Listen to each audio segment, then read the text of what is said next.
I knew something was wrong the moment I pulled into my driveway and saw the empty post where my mailbox used to stand.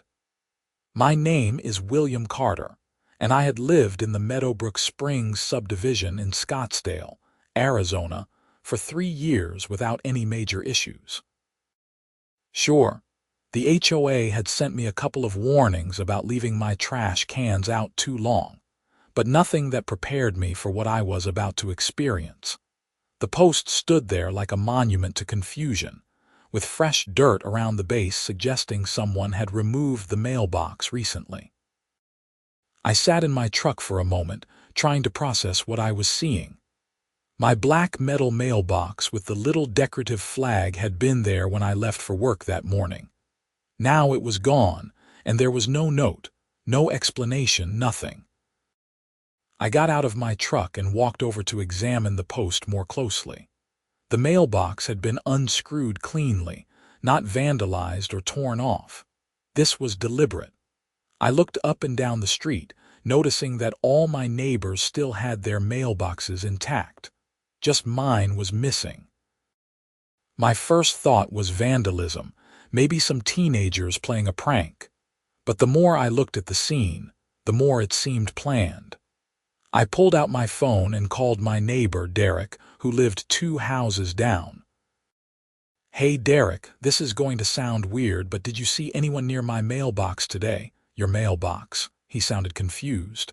"No, why? It's gone. Someone took the whole thing." "What? Hold on, let me look." I heard him moving around, probably walking to a window. "Holy crap, you're right." "When did that happen?" "No idea. It was here this morning." "That's bizarre, man. You should check your security camera." I thanked him and hung up, mentally kicking myself. Of course, the security camera. I had installed a Ring doorbell 6 months ago specifically for situations like this. I went inside and pulled up the footage on my phone. The video showed exactly what I feared.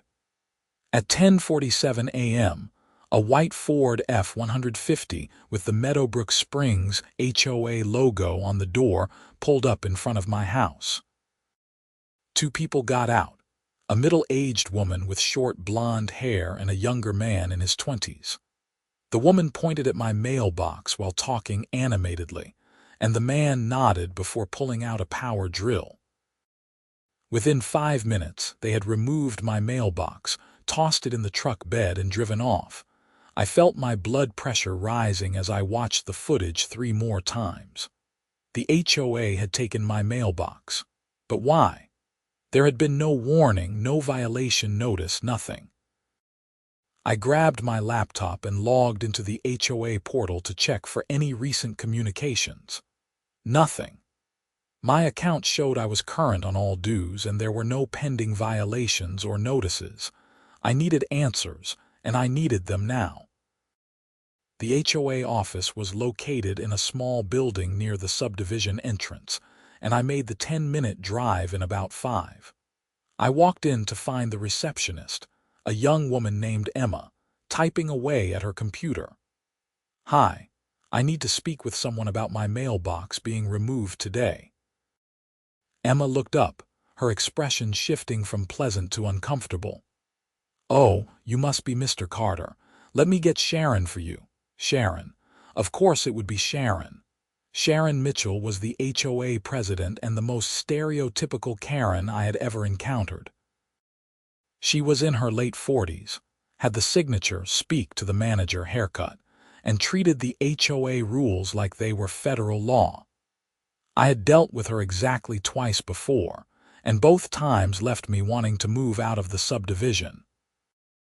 Sharon emerged from a back office wearing a pastel pink blazer and carrying a folder. Her expression was one of barely concealed smugness. "Mr. Carter, I was expecting you might stop by. You took my mailbox, without any notice or explanation. I want it back, and I want to know why this happened." Sharon opened her folder and pulled out a sheet of paper, holding it up like it was evidence in a murder trial. "Your mailbox was in violation of Section 7.3.2 of the Community Guidelines. All mailboxes must be either black or forest green. Yours was black, but it had rust spots visible from the street, which constitutes a visual blight on the community. I stared at her, waiting for her to say she was joking. She did not. Are you serious? There were maybe 2 small rust spots near the bottom. You removed my entire mailbox for that. The rules are very clear, Mr. Carter. We sent you a notice 3 weeks ago giving you 14 days to replace or repair the mailbox. I never received any notice. I check my mail every day. Sharon's smile widened in that infuriating way that Karens do when they think they have won. We have proof of delivery. The notice was placed in your mailbox on April 23rd. I never saw it. And even if you did send something, you can't just confiscate property without additional warning. Where is my mailbox now? It has been disposed of as per our policy regarding non-compliant property. The words hit me like a punch to the gut. Disposed of? You threw away my mailbox. Do you have any idea how illegal that is? That's theft. Sharon's expression hardened. It's not theft, Mr. Carter. When you purchased your home in this community, you agreed to abide by all HOA rules and regulations. Those rules give us the authority to remove non-compliant items after proper notice. You had your chance to fix the issue, and you ignored it. I never got the notice. That's not our problem. Perhaps you should check your mail more carefully. She closed the folder with a decisive snap. You have 30 days to install a new, compliant mailbox. If you fail to do so, you will be fined $50 per day. Have a good evening, Mr. Carter. She turned and walked back to her office, leaving me standing there with Emma, who looked like she wanted to be anywhere else in the world. I'm sorry, Emma whispered once Sharon was out of earshot. She's been on a rampage lately about mailboxes. Yours is the 3rd one she's had removed this month. She can't do this. This has to be illegal. Emma just shrugged helplessly, and I left before I said something I would regret. I spent that evening researching Arizona HOA laws and getting angrier by the minute. While HOAs did have broad authority to enforce their rules, they could not just seize and destroy property without following proper procedures. Even if they had sent me a notice, which I seriously doubted, they were required to send multiple notices and provide opportunities to remedy the violation before taking such drastic action. But there was a bigger problem looming, one I had not fully considered until my wife, Sarah, pointed it out when she got home from her nursing shift. Will, how are you going to get mail? We have prescriptions being delivered, the mortgage statement, my student loan documents. Everything comes through the mail. She was right. We were in the middle of May 2026, and I was expecting several important deliveries. My passport renewal was supposed to arrive any day. Sarah had a prescription medication that got mailed monthly. My company sent physical checks twice a month for expense reimbursements. I'll go to the post office tomorrow and see what they can do, I said, though I had no idea what the solution would be. The next morning, I arrived at the main Scottsdale post office at 8 a.m. sharp. The line was already 10 people deep, but I waited patiently until I reached the counter. The postal worker, an older man with gray hair and tired eyes, listened to my story with growing concern. So the HOA removed your mailbox yesterday, and you need to know what happens to your mail. He confirmed. Yes, can I pick it up here? He shook his head.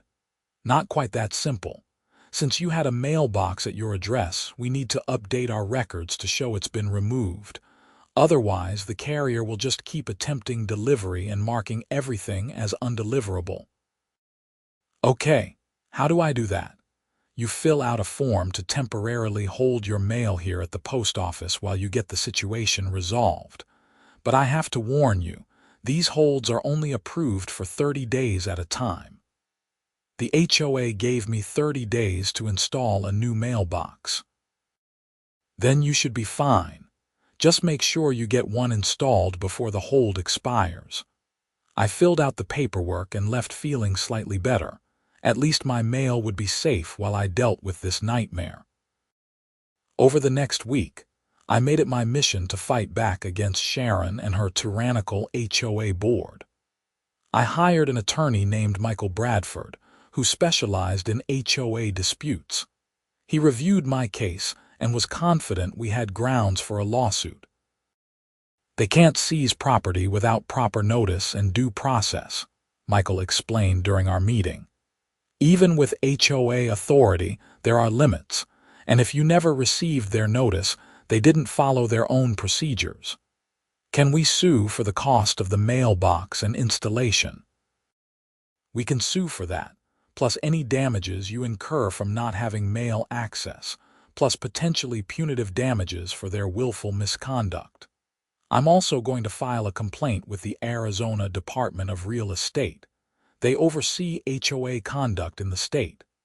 I left his office feeling vindicated. Sharon Mitchell was about to learn that she could not just bully homeowners without consequences. Meanwhile, I went to Home Depot and bought a new forest green mailbox that was identical to several others in the neighborhood. I was not going to give Sharon any ammunition. I installed it that weekend, making sure it was perfectly level and met all the ridiculous specifications in the HOA guidelines. On Monday, I went to the post office to pick up my held mail and end the temporary hold. That is when things took a dark turn. "I'm sorry, Mr. Carter, but we don't have any mail for you," the postal worker said, a different person than I had dealt with the previous week. "What? That's impossible. It's been a week. I should have something." She checked her computer again, frowning. "According to our records, your hold was canceled on May 8th. May 8th. That was 3 days after I set it up. I didn't cancel it. Let me get a supervisor." The supervisor, a woman named Patricia, came out and reviewed the situation. Her expression grew increasingly troubled as she pulled up records on her computer. "Mr. Carter, the hold was canceled by someone who came in with a letter on HOA letterhead claiming to represent you. They said you had resolved the mailbox issue and wanted mail delivery resumed." "I never sent anyone. Let me see that letter." Patricia disappeared into the back office and returned with a photocopy. The letter was on official Meadowbrook Springs HOA letterhead and stated that I had installed a new mailbox and requested immediate resumption of mail delivery. It was signed by Sharon Mitchell as HOA president. "This is fraud," I said, my voice shaking with rage. "I never authorized this. She canceled my mail hold without my permission." Patricia's face went pale. "Mr. Carter, if that's true, this is a very serious matter. Interfering with mail delivery is a federal crime." "What happened to my mail after the hold was canceled?" She checked the computer again. "It shows attempted deliveries to your address, but since there was no mailbox for several days, the mail carrier would have marked them as undeliverable. Those items would have been returned to sender or held at the post office for pickup, but since the hold was canceled, the carrier probably didn't know what to do with them. So where is my mail now?" "I don't know. Let me call the carrier supervisor for your route." Over the next 30 minutes, Patricia made several phone calls while I stood there feeling increasingly sick. Finally, she hung up and turned to me with bad news written all over her face. "Mr. Carter, I'm very sorry, but it appears your mail from the past week has been lost. The carrier attempted delivery, found no mailbox, and brought the items back to the post office.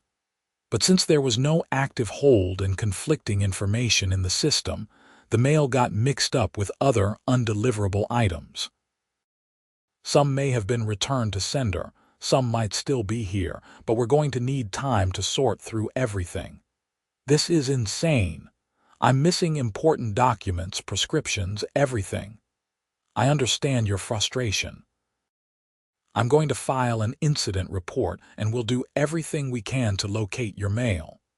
In the meantime, I need to inform you that what happened here, someone falsely canceling your mail hold, is mail fraud. It's a federal crime investigated by the United States Postal Inspection Service. Good. I want to file a complaint. Patricia handed me a form and contact information for the local postal inspector's office.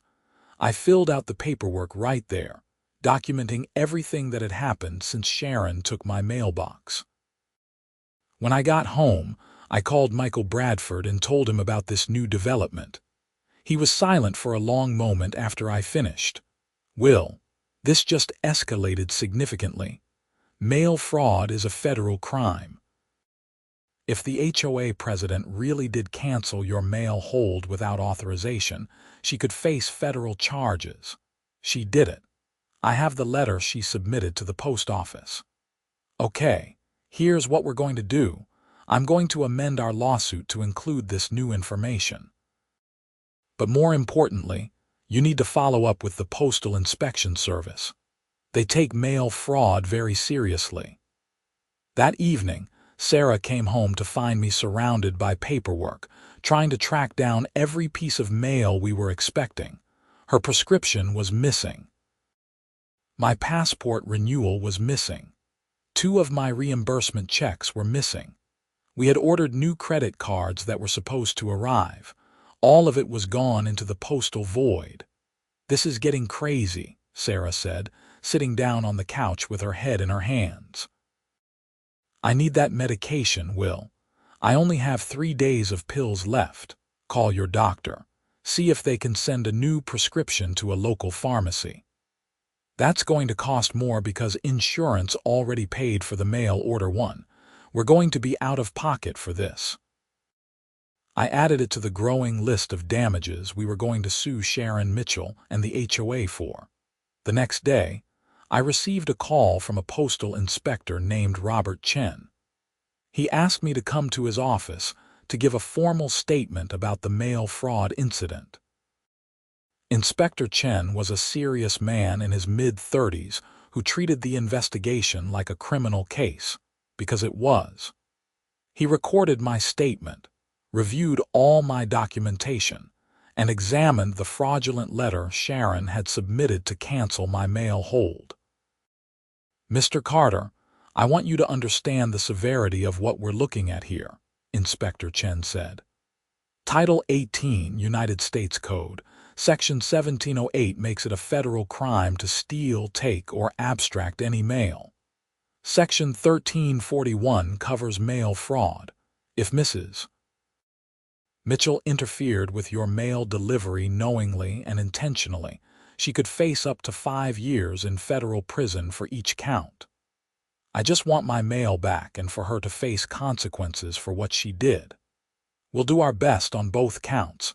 I'm going to need to interview Mrs. Mitchell and other members of the HOA board. I'll also be working with the post office to try to recover your missing mail. What do I do in the meantime? Keep documenting everything. Every piece of mail you're missing, every financial impact, every inconvenience. It all goes into the report. Over the following weeks, the situation somehow got worse. I installed my new compliant mailbox, but mail delivery to my address was completely messed up. The postal carrier, confused by all the conflicting information in the system, kept marking my address as vacant. Mail would arrive sporadically, sometimes days late. Important items just never showed up. My passport renewal never arrived. I had to pay for an expedited replacement and drive to Phoenix to pick it up in person, costing me a day of work and several $100s in fees. Sarah's prescription never came. We paid out of pocket for a local pharmacy to fill it, costing us an extra $200. My 2 reimbursement checks, totaling nearly $1,500, were lost. My company was able to cancel and reissue them, but it took 3 weeks. We missed a credit card payment because the statement never arrived, tanking our credit score and resulting in a late fee. A job offer letter for a position Sarah had applied for never reached her. By the time the company tried to follow up by phone 2 weeks later, they had already offered the position to someone else. The financial and personal damages were mounting, and I was documenting every single thing. Michael Bradford filed our lawsuit against Sharon Mitchell personally, and the Meadowbrook Springs HOA in early June.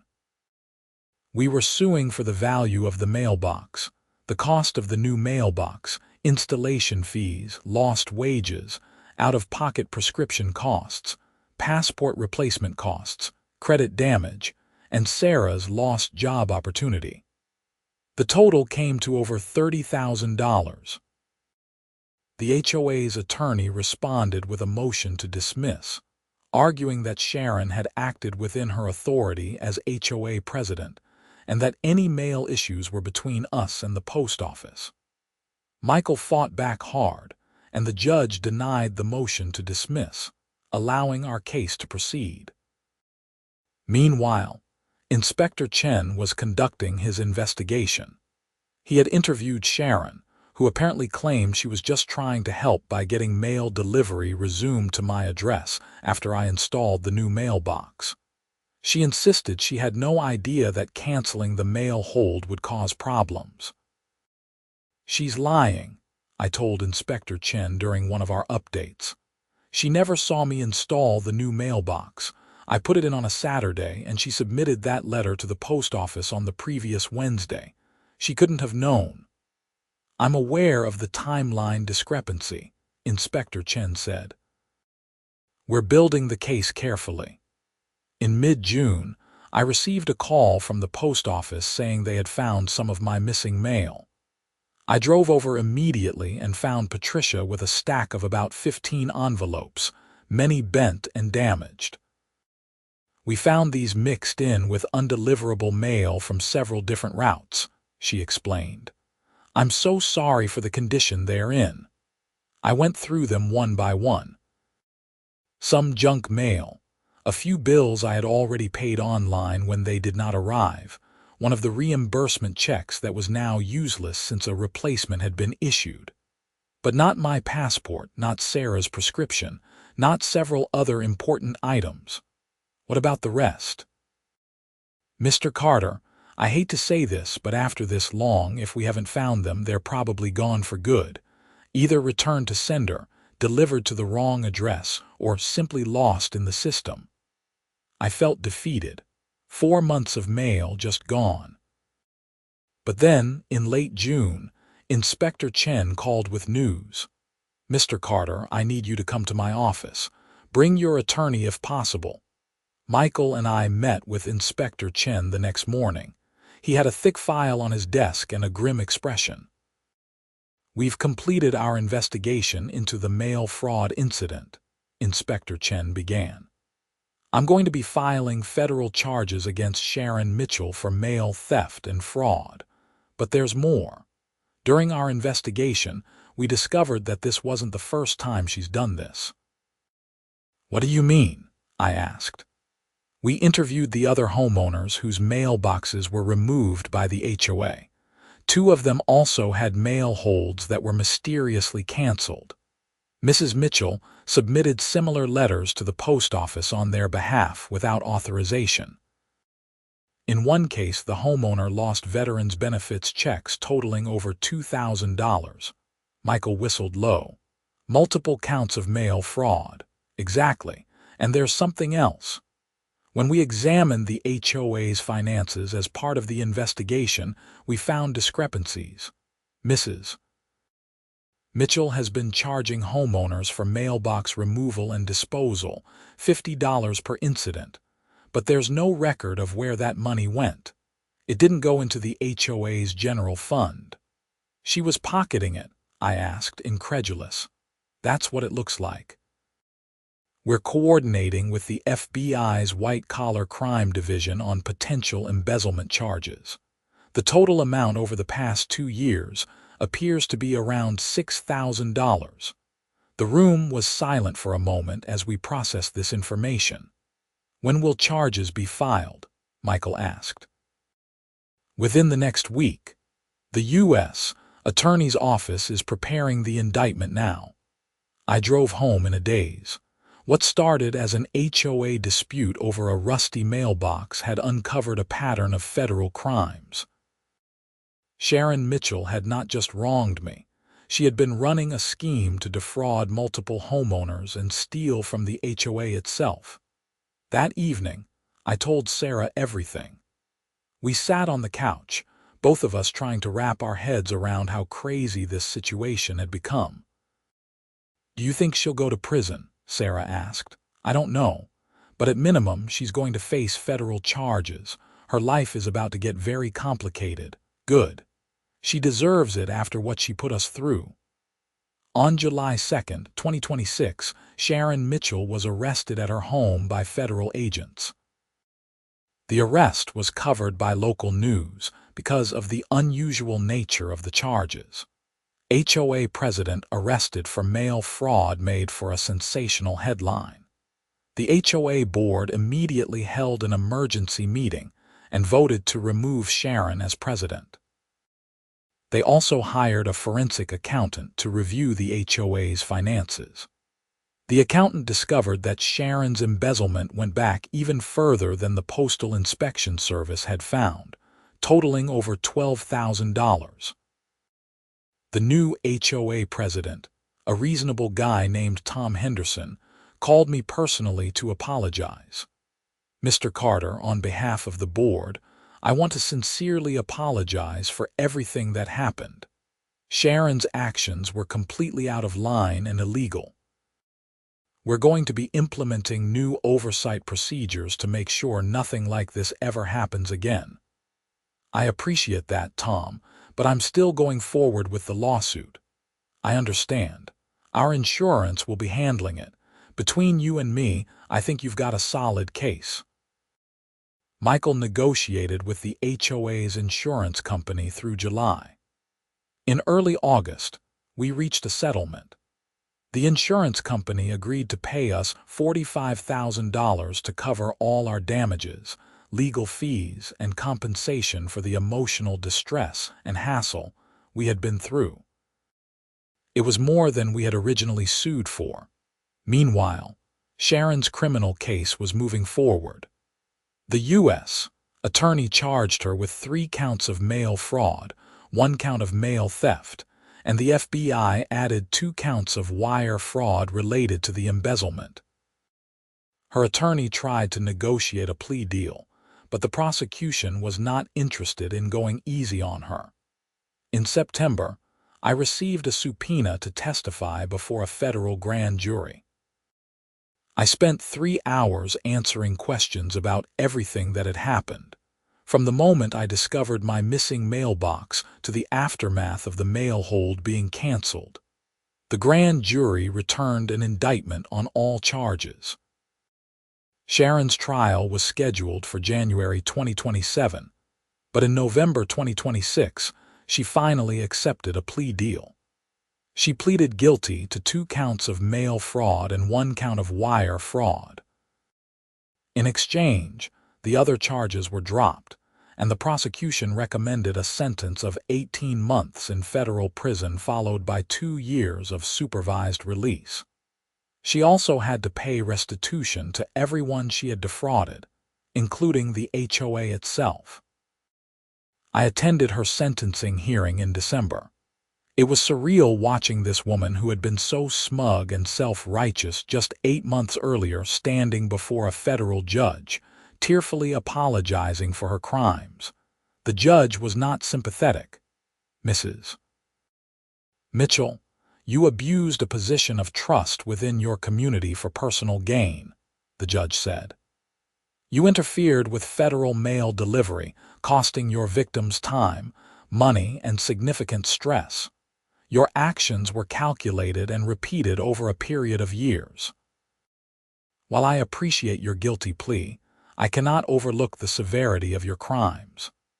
The judge sentenced her to 24 months in federal prison, more than the prosecution had recommended, along with 3 years of supervised release and full restitution. Sharon's attorney looked stunned, and Sharon herself broke down crying. I felt no satisfaction watching her cry. I just felt tired. After the hearing, Inspector Chen found me in the hallway. "Mr. Carter, I wanted to thank you for your cooperation throughout this investigation. Your documentation and testimony were crucial to building this case." "I just wanted my mail back," I said with a weak smile. "I know. I'm sorry we weren't able to recover everything, but at least there's been justice." We shook hands, and I left the federal courthouse feeling like a chapter of my life was finally closing. When I got home, Sarah was waiting with dinner on the table.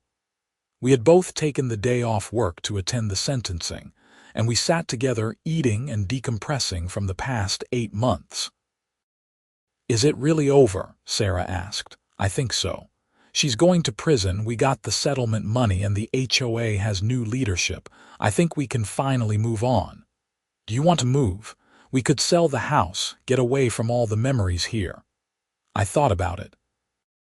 The idea had crossed my mind more than once during the worst of the mail nightmare. But Meadowbrook Springs was a beautiful neighborhood. We had good neighbors. We loved our house. Sharon Mitchell did not get to drive us away. "No," I said. "This is our home. We're staying." Sarah smiled. "Good. I was hoping you'd say that." The settlement money helped us recover from all the financial damage. We paid off Sarah's student loans, fixed some deferred maintenance on the house, and put the rest in savings.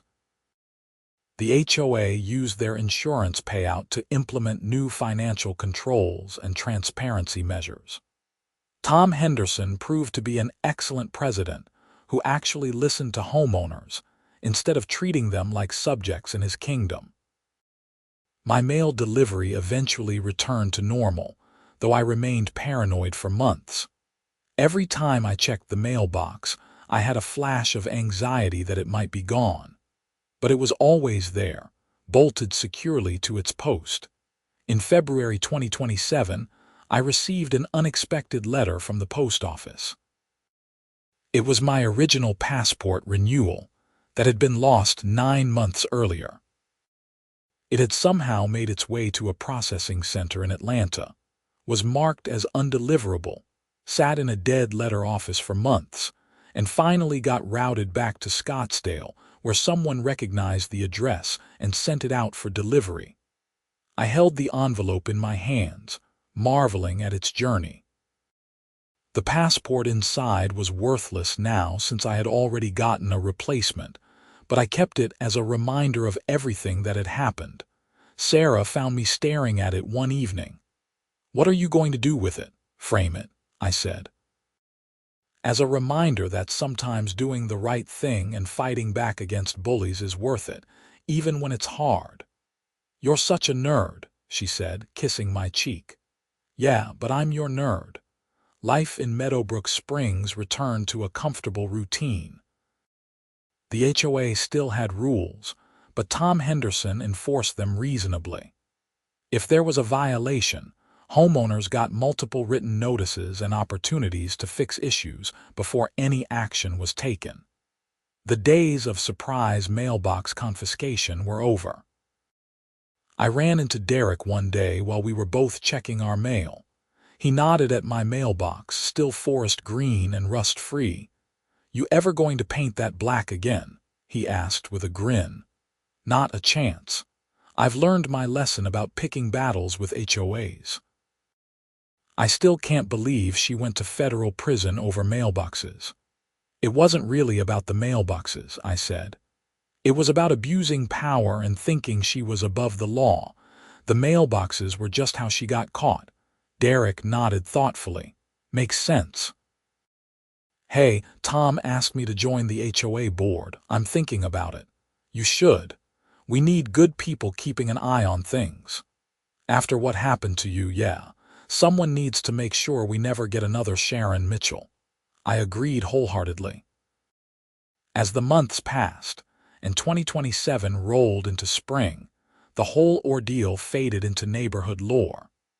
New residents would hear the story about the crazy HOA president who went to federal prison for stealing mailboxes, often not believing it until someone showed them the news articles. Michael Bradford and I stayed in touch. He had used the case as a centerpiece for a seminar on HOA law he taught at Arizona State University. Apparently, Sharon's case was now being studied as an example of what happens when HOA power goes unchecked. "You're famous in the HOA law community," Michael told me over coffee one day. "I get asked about your case at every conference I attend." "Great, that's exactly the kind of fame I was hoping for," I said sarcastically. "Seriously, though, your case changed things." The Arizona legislature passed new HOA oversight requirements directly because of what happened. HOAs now have to follow much stricter procedures before seizing property, and there are penalties for HOA board members who abuse their authority. That made me feel better. If my nightmare experience led to better protections for other homeowners, then maybe it was worth it. In June 2027, exactly 1 year after charges were filed against Sharon, I received a restitution check for $8,500. It represented my share of the money she had embezzled that was being returned to victims. Combined with the settlement we had already received, we came out significantly ahead financially. But the money was never really the point. It was about standing up to a bully who thought she could do whatever she wanted without consequences. It was about proving that even HOA presidents have to follow the law. It was about justice. Inspector Chen called me when the final restitution checks went out. "Mr. Carter, I wanted to let you know that the case is officially closed. All restitution has been paid, and Mrs. Mitchell reported to federal prison in Dublin, California last week to begin her sentence. How long will she actually serve?" Federal prisoners have to serve at least 85% of their sentence, so she'll be in for about 20 months, then supervised release after that. Good. I also wanted to tell you that this case made a difference. The Postal Inspection Service is now training investigators on HOA-related mail interference cases. You helped establish precedent. After we hung up, I walked outside and stared at my mailbox. That stupid forest green mailbox that had caused so much chaos. It stood there innocently in the afternoon sun, just doing its job of holding mail. Sarah came outside and stood next to me. "What are you thinking about?" "About how something so small turned into something so big. About how we almost gave up a dozen times but kept fighting. About how it all worked out in the end. No regrets, not one. Well, maybe one. I wish I had documented that first notice she claimed to have sent about the rust spots. If I had proof she never sent it, the case might have been even stronger." "You can't think like that. You did everything right. She's the one who broke the law multiple times." She was right. I had nothing to feel guilty about. I had simply defended myself and my property against an illegal seizure, and the investigation that followed uncovered Sharon's broader criminal behavior. Tom Henderson implemented a new policy where all HOA notices had to be sent via certified mail with return receipts. No more claims of "we left it in your mailbox." If it was not documented with a signature, it did not count. He also instituted quarterly financial audits and required dual signatures on all HOA expenditures over $100. The changes made Meadowbrook Springs a better place to live. Property values actually increased as word spread that the neighborhood had cleaned house and implemented strong governance standards. In August 2027, a reporter from the Arizona Republic called me asking if I would be willing to be interviewed for a feature story about HOA reform. I initially declined, not wanting to relive everything, but Sarah convinced me to do it. People need to hear stories like yours, she said. They need to know they can fight back. The interview ran in early September with the headline, "How One Homeowner's Fight Against HOA Tyranny Led to Federal Prison for HOA President." It was a fair and thorough article that detailed everything from the mailbox confiscation to Sharon's sentencing. The reporter had also interviewed Inspector Chen, Michael Bradford, and Tom Henderson, giving a complete picture of the case. The response was overwhelming. I received dozens of emails and calls from people dealing with their own HOA nightmares, asking for advice. I referred most of them to Michael, who was building a thriving practice representing homeowners in HOA disputes. One call stood out, though. It was from an elderly veteran named Frank Morrison who lived 3 blocks away. He had been one of Sharon's other victims, losing those veterans' benefits checks. "Mr. Carter, I wanted to thank you," Frank said, his voice shaky with emotion. "If you hadn't fought back, I never would have known what happened to my checks. I thought it was my fault, that I had messed something up with the VA. Finding out it was Sharon stealing my mail, it gave me closure, and the restitution money helped me catch up on bills I had fallen behind on. I'm glad it helped, Frank. I'm sorry you went through that. Don't be sorry. Be proud. You did good, son." That call meant more to me than any article or legal precedent. Knowing that standing up to Sharon had helped other victims find justice made everything worthwhile. As 2027 drew to a close, life in Meadowbrook Springs was peaceful. The HOA functioned efficiently under Tom's leadership, handling actual issues like street maintenance and common area landscaping, instead of harassing homeowners over minor aesthetic violations. Sarah got a new job at a hospital in Phoenix, better than the one she had missed out on because of the lost mail. I received a promotion at work, partly because my manager was impressed by how I had handled the whole HOA situation. "Takes a lot of backbone to stand up to authority like that," he had said. "We need leaders who aren't afraid to do the right thing even when it's hard." On Christmas Eve 2027, Derek and his wife invited us over for dinner along with several other neighbors. At some point, the conversation turned to the Sharon situation, as it often did at neighborhood gatherings. "I still remember the day I saw your mailbox was gone," Derek said. "I thought it was the weirdest thing. Never imagined it would lead to a federal case." "Neither did I admitted. "I just wanted my mailbox back. You know what the best part is?" Tom Henderson chimed in. He had become a good friend over the past year. "Sharon's reign of terror was so focused on mailboxes that she didn't even bother with actual important stuff. We had streets that needed repaving, common areas that were overgrown, a playground that was falling apart. She ignored all of it to chase mailbox violations and pocket the fees. We've fixed all that now, though," Derek said. "The playground renovation is almost done." "Because we have a real HOA president now," someone else added, raising their glass to Tom.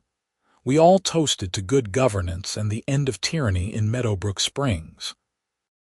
Later that night, lying in bed, Sarah asked me if I ever thought about what might have happened if I had just immediately bought a new mailbox after Sharon took mine. "All the time," I admitted. "If I had just replaced it and moved on, none of this would have happened." But Sharon would still be stealing from people. Frank and those other homeowners would never have gotten justice. "I know. Sometimes I think I was put in that situation for a reason, not in a cosmic sense, but just that I was the right person at the right time who refused to back down." "You were," Sarah said softly. "A lot of people would have given up. You didn't." I thought about all the times I had wanted to give up, when my passport did not arrive and I had to pay for an expensive replacement, when Sarah lost that job opportunity, when our credit score took a hit, when the legal fees started mounting before we got the settlement. There were so many moments when quitting would have been easier, but I did not quit, and neither did the postal inspectors, the U.S. Attorney's Office, or Michael Bradford. Everyone involved believed in holding Sharon accountable for her crimes, and we succeeded. In January 2028, almost 2 years after my mailbox was first taken, I was checking my mail when a car pulled up. A woman I did not recognize got out and walked over. "Are you William Carter?" she asked. "Yes, can I help you?" "My name is Jennifer Harrison. I live in a subdivision in Mesa, and our HOA is pulling the same kind of stuff yours did. I read the article about your case, and I was hoping you could give me some advice." I invited her inside and spent an hour telling her everything I had learned. Document everything. Never let them intimidate you. Know your rights. Find a good attorney. Don't be afraid to escalate to authorities when the HOA breaks the law. Most importantly, I told her, remember that HOAs have power, but they're not above the law. If they commit crimes, they can be prosecuted just like anyone else. Jennifer left with a list of resources, Michael Bradford's contact information, and renewed determination to fight her HOA's overreach. After she left, Sarah looked at me with an amused expression. "You're becoming the HOA resistance movement's mentor figure." "That's ridiculous." "Is it?" "That's the 5th person who has contacted you for advice in the past 3 months." She had a point. Maybe there was something to it. People needed to know they could stand up to HOA abuse. If sharing my experience helped others fight back, then I was happy to do it. In March 2028, Michael Bradford called with interesting news.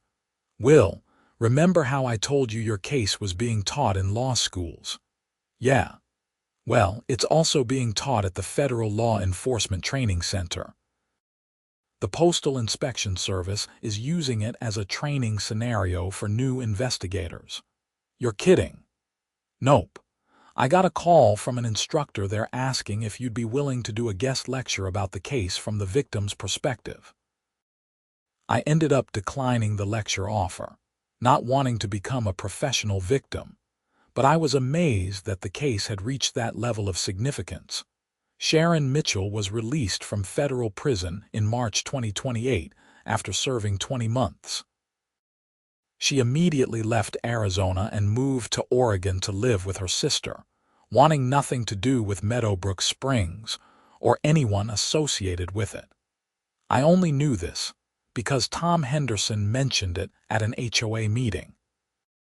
Just wanted everyone to know that Sharon has been released and relocated out of state. She's barred from serving on any HOA board as part of her supervised release conditions. There was a murmur of conversation in the room, but mostly people just seemed relieved that chapter was finally, completely closed. Life moved on. Sarah and I celebrated our 10th wedding anniversary that spring with a trip to San Diego. My career continued advancing. We talked about starting a family. The mailbox incident became just another story from our past, though admittedly a more dramatic one than most people had. But every day, I checked that forest green mailbox, and I was reminded of the importance of standing up for yourself, of not letting bullies get away with illegal behavior, of fighting for what is right even when it is difficult and expensive and time-consuming. The mailbox represented more than just a place to receive mail. It represented the rule of law, the principle that no one is above consequences, and the power of refusing to be victimized. One evening in June 2028, Derek came over with a 6-pack of beer. We sat on my back patio watching the sunset and talking about everything and nothing. "You ever regret buying a house in an HOA?" he asked. "Sometimes," I admitted. "But honestly, most HOAs are probably fine. We just had bad luck getting Sharon Mitchell as president." "True. Tom has been great." The system works when good people are involved. It breaks down when someone like Sharon gets power and abuses it. Deep thoughts for a Tuesday evening, Derek said with a laugh. Yeah, well, having your mailbox stolen and 4 months of mail lost tends to make you philosophical. We clinked our beer bottles together and watched the Arizona sky turn brilliant shades of orange and red. 2 years later, in 2030, I heard through the neighborhood grapevine that Sharon had tried to join an HOA board in her new community in Oregon. The board ran a background check, discovered her federal conviction for mail fraud, and rejected her application. She was reportedly furious, claiming she had paid her debt to society and deserved a second chance. I felt no sympathy. Some lessons need to be learned the hard way, and Sharon's lesson was that actions have lasting consequences. The story of the Meadowbrook Springs mailbox scandal faded from public memory, as all stories eventually do. New dramas replaced it. Life went on. But for those of us who lived through it, the lessons remained. I never took mail delivery for granted again. Every time a package arrived safely or an important document showed up when expected, I felt grateful. Such a simple thing, getting mail, but Sharon's actions had shown me how much chaos could result when that simple system was disrupted. The forest green mailbox stood as a daily reminder of those chaotic months, of the legal battle, of justice served. It was just a mailbox, but it represented so much more. And every time I opened it and retrieved my mail without incident, I smiled.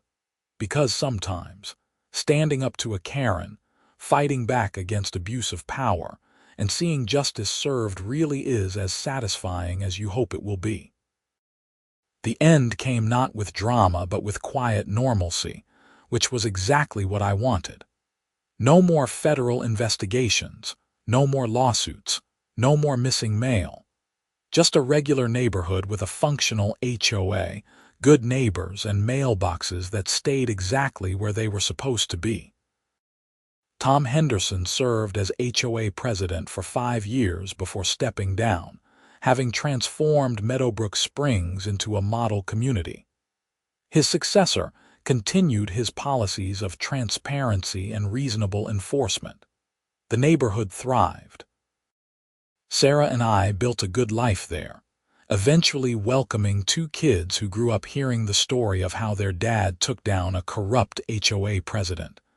They thought it was the coolest thing ever, which made me laugh. Only kids would think bureaucratic legal battles were cool. But maybe there was something to it. Maybe teaching the next generation that standing up to bullies and demanding accountability was important. Maybe my story would inspire them to fight their own battles when the time came. As for the mailbox itself, that forest green monument to perseverance, it remained bolted to its post for years, weathering sun and rain and dust storms. Eventually, it did develop some rust spots because that's what metal mailboxes do in Arizona. But by then, the HOA had relaxed its rules and no one cared. I never replaced it. That mailbox earned its place through battle, and it was staying put until it literally fell apart. And when people asked about it, when new neighbors wondered why I was so protective of a slightly rusty mailbox, I told them the story. All of it. The confiscation, the lost mail, the federal investigation, Sharon's conviction and imprisonment. Some people did not believe me until I showed them the news articles. But they all learned the same lesson I had learned on that day in May 2026, when I came home to find an empty post where my mailbox used to be. Sometimes the smallest violations lead to the biggest consequences. Sometimes standing up for yourself uncovers much larger crimes. And sometimes, just sometimes, justice is served exactly as it should be. That forest green mailbox taught me all of that and more, and I would never forget it.